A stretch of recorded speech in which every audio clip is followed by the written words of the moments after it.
We know that when we're testing averages, we need to consider whether we'll be testing a claim about means or medians.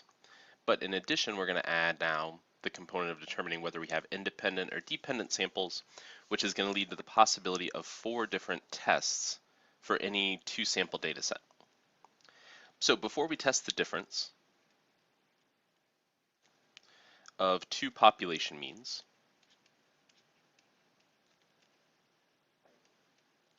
we need to make sure that both of our samples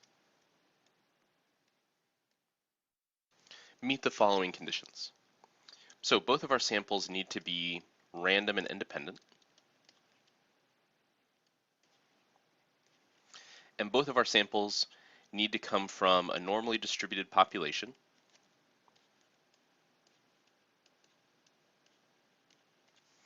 or have a sample size of 25 or larger.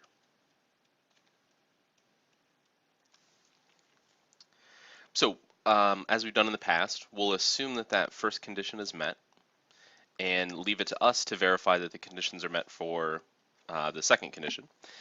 Both samples coming from a normally distributed population or having a large enough sample size. Again, sample size is going to be the easiest thing to check.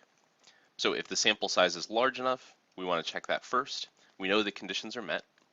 But if our sample size is too small, then we need to consider assessing normality. And we'll do that using the Shapiro-Wilk test. So in cases where the conditions are not met, to test a claim about means, then we'll turn to testing a claim about medians.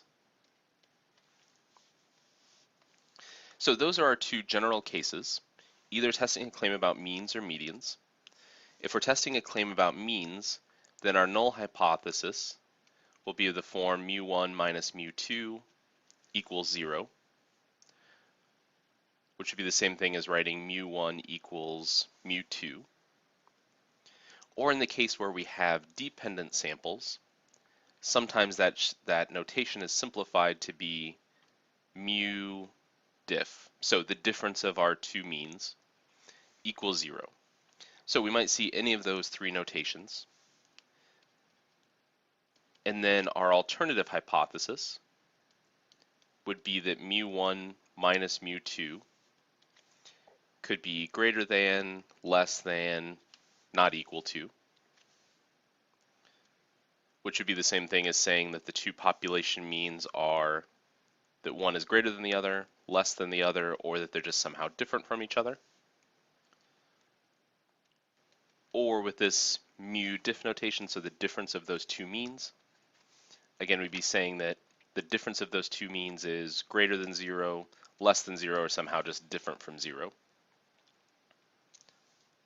If we're testing claims about medians, then we'll have very similar hypotheses to consider. The only thing that will really change is that our parameter will change to an m instead of that Greek letter mu.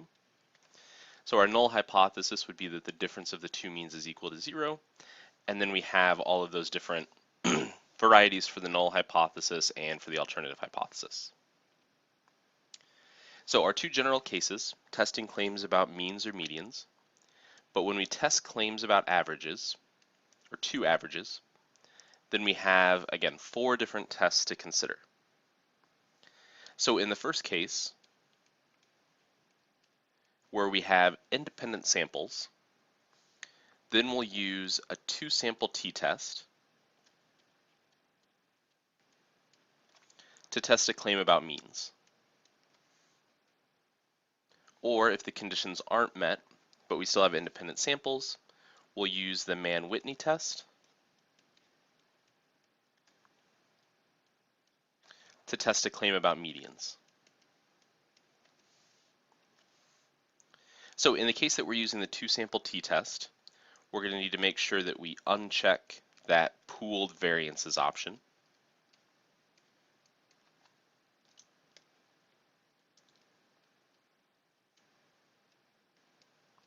Like we've done before with confidence intervals. So that will always be checked by default. We'll need to turn that feature off.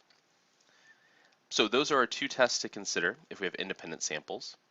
If we're dealing with dependent samples, then we'll conduct a paired t-test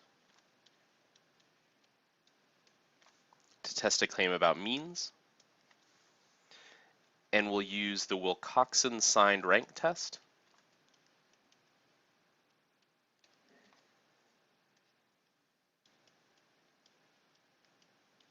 to test a claim about medians. So these are our 4 different tests to consider. And again, they're broken down by whether we're dealing with independent or dependent samples and whether we're testing a claim about means or medians. So one question to ask is why all of these different tests? Why so many different options? This definitely starts to get a little confusing. So the reason is when we use any of these paired tests, so whenever we're considering one of these cases where we're dealing with dependent samples, it's to our advantage to pick up on that because using one of those paired tests increases the power of our test, which is something we haven't talked a lot about, but every test has a certain amount of power.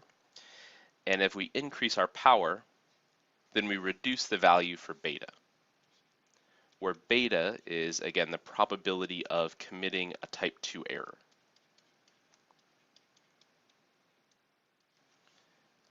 So we control the probability of a type 1 error by setting our value for alpha.